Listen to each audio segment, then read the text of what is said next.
Esau started on his way back to Seir. Jacob, however, went to Succoth, where he built a place for himself and made shelters for his livestock. That is why the place is called Succoth. Yeah, that's it. Okay, thank you. So we got an idea of where these places are in context to the whole story. And he is now at the northern part of, well, he's not in true Israel yet. He's crossing over into the land of Canaan here right before Sukkoth. Sukkoth is right on the river, and he'll cross over. And that's where we leave this. But what we talked about 2 weeks ago is this, I'm looking at this from the perspective of Jacob had a transforming experience with this time of wrestling with this being. And we've pulled things out of the text. We've pulled ideas out of the text of what deriving what transformation looks like in our lives. We talk about the transforming power of the Holy Spirit in Jesus Christ, but what really does this look like as we look at this man's example? And we've lifted 4. I'm sure there are many more. But the 4 that we looked at last time was, number 1 is there's a motivation in Jacob's life to do it right and to make it right. Early Jacob is about himself. He's at the center of his world. He's about what works for Jacob. And what is very clear here is he wants to make it right, even though it could be interpreted as an appeasement to his brother so he doesn't kill him. But I'm taking the position that he wants to make it right, what he has done and how he's treated his brother.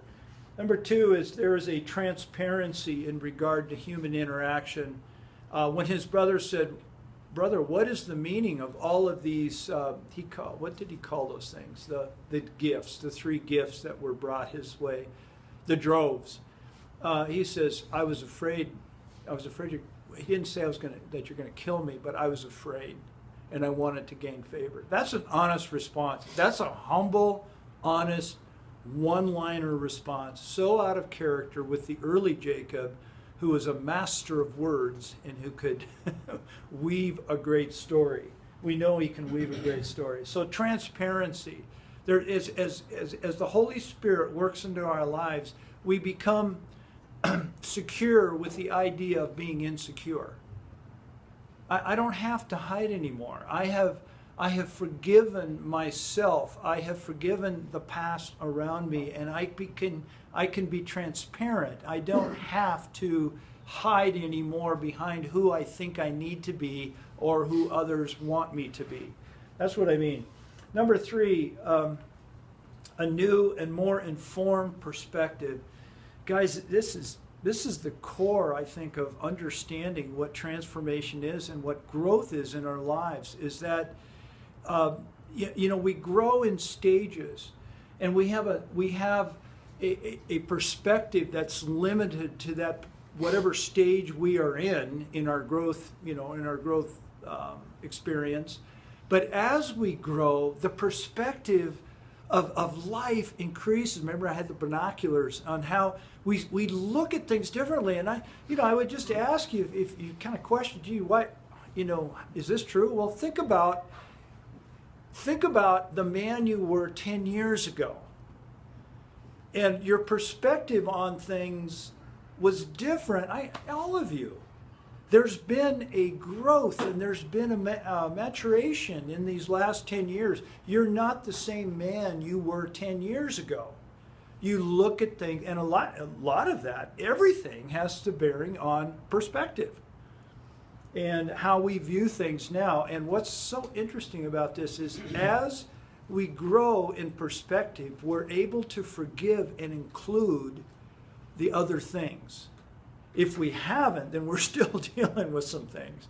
But notice there is a sense of inclusion as we grow as an individual, not exclusion. We're able to accept those things and forgive those things.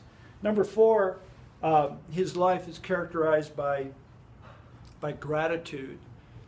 And of course that's, I tried to depict that here with my little artwork of Jacob. He is grateful, and he expresses gratitude on how the Lord has given him these things. He recognizes that where he is in life today has everything to do with what has been given him.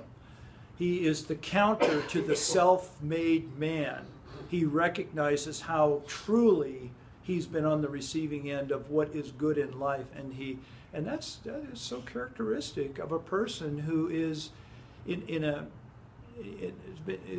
is transformed. Is that there is a sense of gratitude, and not the world owes me this, but of an acceptance and an appreciation of what has happened. So there's one phrase, and I'll end with this. There's one phrase that I really captured me this week, and it's 2 times in verse 14, where on this exchange that Esau says, "Man, let's do business together. Let's go on. You know, brother wants to. Let's pull together and go." And you notice the pushback from Jacob and the hesitancy. We're going to talk about this all next week, and the words he uses is according to the pace. According to the pace. He says, no, there's a pace, brother, that I need to maintain, and there's a pace that I release you to maintain.